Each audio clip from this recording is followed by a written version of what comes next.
Hello everyone, आज है 8 जून और आज की इस वीडियो में हम डिस्कस करेंगे 8 जून से बनने वाले करंट अफेयर के सभी इंपॉर्टेंट क्वेश्चंस।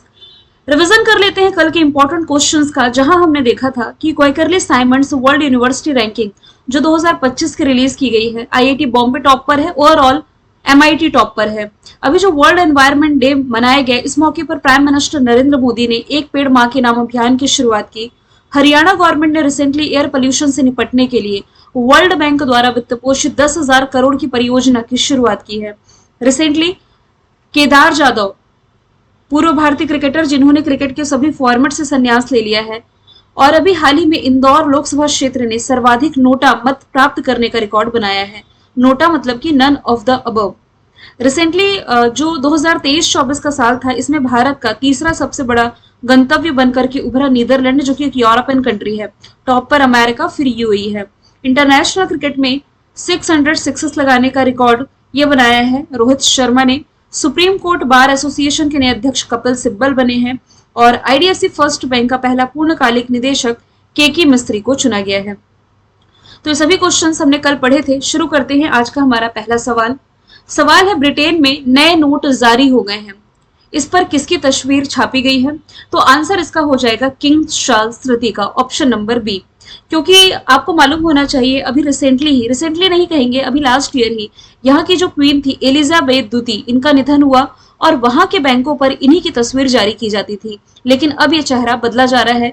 वर्तमान में यहाँ के जो किंग्स हैं, किंग चार्ल्स तृतीय, इनका चेहरा नए नोटों पर दिखाया जाएगा। इसकी घोषणा भी हाल ही में बैंक ऑफ इंग्लैंड के द्वारा की गई है। रिसेंटली जो बैंक ऑफ इंग्लैंड है, ये क्वीन एलिजाबेथ की तस्वीर वाले पुराने बैंक नोटों को किंग चार्ल्स तृतीय की तस्वीरें वाले नए नोटों के साथ बदल रहा है। तो जिनके पास भी पुराने नोट्स हैं जिसमें कि एलिजाबेथ द्वितीय की तस्वीर है, ये लोग 30 जून तक अपनी करेंसीज को बदल सकेंगे, जिसकी सीमा 300 पाउंड निर्धारित की गई है।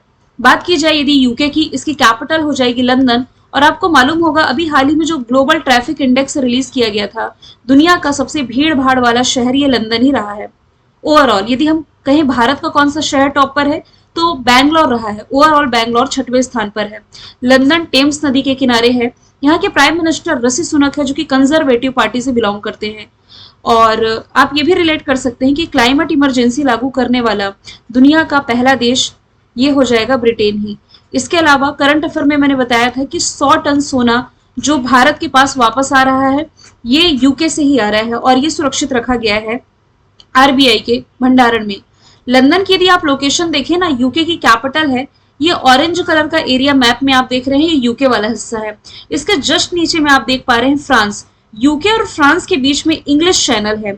इंग्लिश चैनल जिसकी लंबाई आप कह सकते हैं लगभग 34 किलोमीटर है और लोग इसे तैर कर भी पार करते हैं। ऐसे पहले भारतीय जो इंग्लिश चैनल तैर कर पार किए थे, ये थे मिहिर सेन। लेकिन यदि पहली भारतीय महिला पूछा जाता, तब वो होती आरती साहा। अगला सवाल है, हाल ही में अरुण 3 जल विद्युत परियोजना की हेडरेस्ट सुरंग का उद्घाटन किया गया है, कहां पर? इसका उद्घाटन रिसेंटली किया गया है पड़ोसी नेपाल में। ऑप्शन नंबर बी इसका राइट आंसर हो जाएगा। नेपाल के प्राइम मिनिस्टर ने इसका उद्घाटन किया। अरुण 3 जल विद्युत परियोजना का निर्माण एसजीवीएन यानी कि Satluj Jal Vidyut Nigam, Arun 3 power development company private limited द्वारा किया जा रहा है।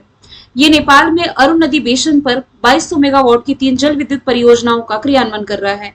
नेपाल की राजधानी काठमांडू, करेंसी रुपया। रामचंद्र पौडेल प्रेसिडेंट, पुष्प कमल दहल प्रचंड वर्तमान में इसके प्राइम मिनिस्टर हो जाएंगे। अब यहाँ पर नेपाल का डिस्कशन आया है, तो माउंट एवरेस्ट आप रिलेट कीजिए। अभी माउंट एवरेस्ट से बहुत सारे करंट अफेयर के क्वेश्चंस बने हैं। जैसे कि मैंने आप लोगों को बताया था कि माउंट एवरेस्ट पर चढ़ाई करने वाली जो सबसे उम्र दराज महिला बनी थी, ये बनी थी ज्योति रात्रे। 55 वर्ष की है, मध्य प्रदेश से बिलोंग करती हैं। फिर दूसरा नाम यहाँ से जो मैंने आप लोगों को बताया था, ये बताया था सत्यदीप गुप्ता का। इन्होंने माउंट एवरेस्ट पर चढ़ाई की, साथ ही में माउंट लहोत्से पर। हालांकि ये जो माउंट लहोत्से है और माउंट एवरेस्ट है, ये दोनों के बीच की दूरी मात्र 3 किलोमीटर की है। और एक और नाम आप याद कर सकते हैं यहाँ से, कामेरीता शेरपा का। कामेरीता शेरपा जो है, ये माउंट एवरेस्ट पर सबसे अधिक बार चढ़ाई करने वाले व्यक्ति हैं। 30 बार इन्होंने चढ़ाई करी है। ऑप्शंस के थ्रू यदि हम देखें तो मंगदेक्षु हाइड्रो पावर प्रोजेक्ट को लेकर के भारत और भूटान के बीच में डील है। आप यदि रिलेट करेंगे तो श्रीलंका का एक पोर्ट है, पोर्ट का नाम है कंके सनथुराई पोर्ट। जिसके डेवलपमेंट के लिए भारत है जो कि ये 500 करोड़ रुपए खर्च करने जा रहा है। और बांग्लादेश से यदि आप रिलेट करेंगे तो मैंने आपको पढ़ा रखा है मैत्री पाइपलाइन परियोजना। मैत्री पाइपलाइन परियोजना जो है ये भारत के ही सहयोग से बांग्लादेश और भारत के बीच में शुरू हुई है। सवाल नंबर तीसरा है 5 जून 2024 को देश में रामसर स्थलों की संख्या कितनी हो गई, यानी कि अभी तक यदि हम अपडेटेड देखें तो ये डेटा है 82 का, क्योंकि 75 तो पहले ही थे, बढ़ करके 80 हुए और अभी 2 नई रामसर साइटें और इसमें ऐड हो गई हैं। बिहार में जो नागा पक्षी अभ्यारण्य है और नकटी पक्षी अभ्यारण्य है, इसे आर्द्र भूमि की वैश्विक सूची में शामिल किया गया है। ये नव नामित रामसर स्थल बिहार के जमुई जिले के झाझा वन क्षेत्र में स्थित मानव निर्मित जलाशय है। दोनों पक्षी अभ्यारण्य कुल 544.37 हेक्टेयर क्षेत्र में फैले हुए हैं। इसका एरिया कभी भी एग्जाम का पार्ट नहीं बनेगा, सिर्फ आप इतना याद रखें। अब भारत में रामसर स्थलों की संख्या 82 हो गई है। बेसिकली ना रामसर एक स्थान है, कहाँ का? ईरान का। आपको याद होगा, आपने ईरान का जो राम शहर है इसके बारे में तो सुना ही होगा, जहां पर रामसर कन्वेंशन हुआ था 1971 में। आर्द्र भूमियों को संरक्षित किए जाने के लिए ये पहल थी। आर्द्र भूमि जिसे आप कह सकते हैं जल और थल के बीच का दलदला क्षेत्र, जो कि जैव विविधता यानी कि बायोडाइवर्सिटी के पॉइंट ऑफ व्यू से इंपॉर्टेंट होता है। इन्हें संरक्षित किए जाने को लेकर के एक इंपॉर्टेंट डे भी मनाया जाता है। 2 फरवरी को मनाया जाता है आपका वर्ल्ड वेटलैंड डे, यानी कि विश्व आर्द्र भूमि दिवस। यदि आपको याद होगा तो कमेंट बॉक्स में इसकी थीम आप लोग जरूर बताएंगे।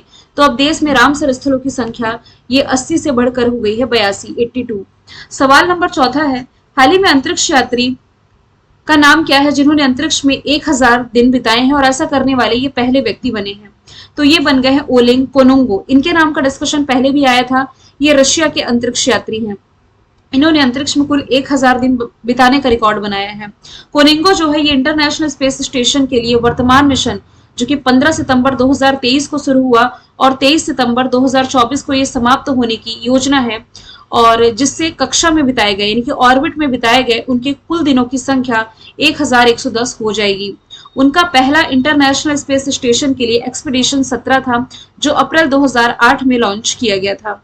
कुल मिलाकर के ये जो कोनिंगो है ये इंटरनेशनल स्पेस स्टेशन के लिए 5 अलग अलग मिशनों पर जा चुके हैं। तो ये कहां से बिलोंग करते हैं? रशिया से। रशिया के अंतरिक्ष यात्री ये हो जाएंगे। विक्टर ग्लोवर और क्रिस्टीना कोच का नाम आप रिलेट करेंगे तो नासा का जो मून मिशन है जिसका नाम है आर्टेमिस 2, इसके लिए 4 अंतरिक्ष यात्रियों के नाम की घोषणा की गई, जिसमें की पहली महिला अमेरिकी मूल की क्रिस्टीना कोच थी। पहले अश्वेत इसमें विक्टर ग्लोवर का नाम शामिल हुआ था। सऊदी अरब ने भी अपनी पहली महिला अंतरिक्ष यात्री के नाम की घोषणा की, ये हो जाएंगी रियाना बर्नाबी। सवाल नंबर 5वां है हाल ही में विश्व खाद्य दिवस कब मनाया जाता है? तो विश्व खाद्य दिवस जून महीने की 7 तारीख को मनाया जाता है। इस बार की थीम है food safety prepare for the unexpected. विश्व खाद्य सुरक्षा दिवस ये WHO और संयुक्त राष्ट्र की जो खाद्य एजेंसी है फूड एंड एग्रीकल्चर ऑर्गेनाइजेशन, इसके द्वारा संयुक्त रूप से मनाया जाता है। इसकी घोषणा हालांकि 2016 में ही की गई थी, लेकिन ये मनाया जा रहा है 2018 में। 2018 से मनाया जा रहा है 7 जून को। 5 जून को आपका मनाया गया है विश्व पर्यावरण दिवस यानी कि वर्ल्ड एनवायरनमेंट डे। 3 जून को आपका विश्व साइकिल दिवस यानी कि बाइसिकल डे मनाया गया, और 2 जून को तेलंगाना ने अपना स्थापना दिवस मनाया है। चलते हैं नेक्स्ट क्वेश्चन की तरफ। सवाल नंबर 6वां है हाल ही में गुडलेप्पा हल्लीकेरी पुरस्कार के लिए किसे चुना गया है? ये रिसेंटली चुना गया है सिद्धिलिंगा पतन शेट्टी को। वरिष्ठ लेखक है सिद्धिलिंगा पतन शेट्टी। 2024 के इस प्रतिष्ठित अवार्ड के लिए चुने गए हैं। ये 19वां पुरस्कार है और गुडलेप्पा हल्लीकेरी की जयंती के उपलक्ष्य में मनाया जाता है। पुरस्कार के रूप में 25,000 की नगद राशि और स्मृति चिन्ह इसमें शामिल किया जाता है। और वीरन्ना चेकी ये हैं कौन? गुडलेप्पा हल्लीकेरी मेमोरियल फाउंडेशन के वरिष्ठ ट्रस्टी, जिसके द्वारा ये अवार्ड दिया जाता है। आलोक शुक्ला ये छत्तीसगढ़ के एक पर्यावरण कार्यकर्ता है। इन्हें अभी हाल ही में गोल्ड मैन पर्यावरण पुरस्कार से सम्मानित किया गया था। पूर्णिमा देवी वर्मन की यदि मैं बात करूं तो इन्होंने रिसेंटली विटली गोल्ड पुरस्कार जीता है, और ऐसा नहीं कि ये अवार्ड इन्हें पहली बार मिला है। विटली गोल्ड पुरस्कार ये एक बार 2017 में तो जीत ही चुकी है और अभी एक बार और इन्होंने जीत लिया है। प्रभा वर्मा की यदि मैं बात करूं तो इन्होंने अपनी रचना रौद्र सात्विकम के लिए सरस्वती सम्मान 2023 का अपने नाम किया है। सवाल नंबर 7वां है शांग्री-ला संवाद 2024 का रिसेंटली कहां पर संपन्न हुआ?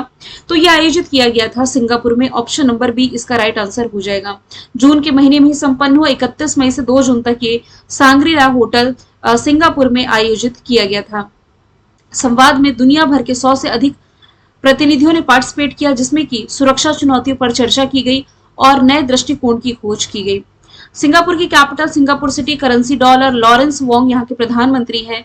करंट अफेयर में आप लोगों ने पढ़ा ही होगा, एफडीआई का सबसे बड़ा प्राप्तकर्ता, मतलब कि भारत को सबसे ज्यादा एफडीआई किसी कंट्री से मिला है तो ये सिंगापुर है। वैसे यदि हम बात करें एफडीआई का सबसे बड़ा प्राप्तकर्ता देश है तो भारत ही है। इसके अलावा 4 दिन का वर्क वीक वाला एशिया का पहला देश यही है। सिम्बेक्स एक्सरसाइज का आयोजन भारत और सिंगापुर के बीच में ही किया जाता है। यूएई ने लास्ट ईयर होस्ट किया है कोप 28, इस साल होस्ट करेगा अजरबैजान। ब्राजील इस साल होस्ट कर रहा है G20 और बांग्लादेश इसी साल T20 वर्ल्ड कप जो है ना महिलाओं का, ये होस्ट करने जा रहा है। और अभी जो पुरुषों का हो रहा है ये तो अमेरिका और वेस्ट इंडीज होस्ट कर रहे हैं। सवाल नंबर 8वां है, 18वीं लोकसभा के चुनाव जो रिसेंटली संपन्न हुए हैं, पूछा जा रहा है कितनी महिलाएं चुनी गई हैं। इस बार 74 महिलाएं चुनी गई हैं। इसके पहले जो 2019 के लोकसभा के चुनाव थे उसमें ज्यादा महिलाएं थी, 78 थी। तो इस बार 74 महिलाएं जीती हैं, जो कि 2019 में चुनी गई 78 महिलाओं से कम है। इसमें 16% महिला सांसद 40 वर्ष से कम उम्र की है और 41% महिला सांसद, यानी कि 41% हम कहेंगे, यानी कि 30 सांसद इसमें से जो है ये पहले भी लोकसभा के सदस्य रह चुकी है। कुल 797 महिला उम्मीदवारों ने चुनाव लड़ा था। भाजपा ने सबसे अधिक महिलाओं को, यानी 69 महिलाओं को इसमें टिकट्स दिए थे। संसद में महिला आरक्षण विधेयक पारित होने के बाद ये पहला चुनाव है और 17वीं लोकसभा में महिला सांसदों की संख्या सबसे अधिक थी, 78 थी। पहली और दूसरी लोकसभा में 24 महिला सांसद थी। ठीक है, चलते हैं 9वें सवाल की तरफ। शेख सबा खालिद अल सबा ये किस देश के प्रधानमंत्री बने हैं? रिसेंटली ये प्राइम मिनिस्टर बन गए हैं कुवैत के।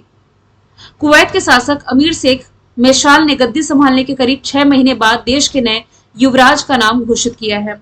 71 वर्षीय जो शेख सबा है ये पहले देश में प्रधानमंत्री और विदेश मंत्री के रूप में कार्य कर चुके हैं। 83 वर्षीय जो शेख मेशाल है, हाल ही में इन्होंने व्यापक राजनीतिक अव्यवस्था के बीच में संसद को 4 वर्ष के लिए भंग किया और कुवैत विश्व का छठा सबसे बड़ा ज्ञात तेल का भंडार है, जिसकी कैपिटल कुवैत सिटी, करेंसी दिनार हो जाएगी। आप यदि रिलेट करेंगे तो ईरान के जो राष्ट्रपति थे इब्राहिम राइसी, हेलीकॉप्टर क्रैश में निधन हुआ, तो अब ईरान के कार्यवाहक राष्ट्रपति के रूप में किसकी नियुक्ति की गई है, आप कमेंट बॉक्स में बताएंगे। पाकिस्तान के जो नए राष्ट्रपति इसी साल बनाए गए हैं, आसिफ अली जरदारी बनाए गए हैं। यदि आप रिलेट करें आइसलैंड की, तो मैंने आपको करंट अफेयर में बताया है, आइसलैंड की पहली महिला जो राष्ट्रपति चुनी गई है, इनका नाम हो जाएगा हल्ला टॉमस डॉटर। और लास्ट का क्वेश्चन मैंने रिवीजन के लिए रखा जो कि इंपॉर्टेंट रहा था। इंटरनेशनल बुकर पुरस्कार 2024 का जीता है जेनी एपेरनबेक ने। ये जर्मन लेखिका है, इन्होंने अपनी किताब कैरोस के लिए अवार्ड जीता है, जिसका ट्रांसलेशन किया गया है माइकल हॉफमैन के द्वारा। यही पुरस्कार 2023 में टाइम शेल्टर के लिए जॉर्जिया गॉस्पेदनोव ने जीता था। यही अवार्ड 2022 में भारतीय मूल की गीतांजलि श्री ने जीता था, इनकी रचना टॉम्ब ऑफ सैंड के लिए। पूर्णिमा देवी वर्मन का मैं डिस्कशन कर चुकी हूँ, विटली गोल्ड पुरस्कार। मैंने कल आपसे पूछा था दुनिया की सबसे ऊंची वेधशाला का उद्घाटन कहाँ किया गया, आंसर इसका था चिली। आज का सवाल है, रेड फ्लैग 24 एक्सरसाइज का आयोजन किस देश में किया जा रहा है? आंसर इसका जो भी है कमेंट बॉक्स में आप बताइएगा। फिर हम मिलेंगे नेक्स्ट वीडियो में। Thank you so much.